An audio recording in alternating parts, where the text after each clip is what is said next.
कुएं से निकलती आत्मा की कहानी। यह कहानी एक छोटे से गांव की है जहां एक पुराना और गहरा कुआं था। कहते हैं उस कुएं से हर रात एक स्त्री की चीखें सुनाई देती थीं। गांव के बुजुर्गों का कहना था कि कई साल पहले उस कुएं में एक नवविवाहिता को उसके ससुराल वालों ने दहेज के लालच में धक्का दे दिया था। तब से वो आत्मा उसी कुएं में रहस्यमयी घटनाएं रात होते ही गांव के लोग उस कुएं के पास जाने से डरते थे। कहते हैं जिसने भी रात में उस कुएं के करीब जाने की कोशिश की वो या तो पागल हो गया या फिर गायब हो गया।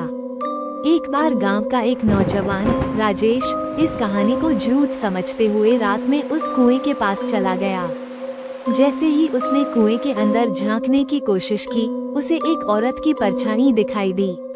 वो परछाई धीरे धीरे उसकी तरफ बढ़ने लगी। डर के मारे राजेश की आवाज बंद हो गई। वह भागने की कोशिश कर रहा था लेकिन उसके पैर जैसे जमीन से चिपक गए थे। अगले दिन गांव वालों ने राजेश को कुएं के पास बेहोश पाया।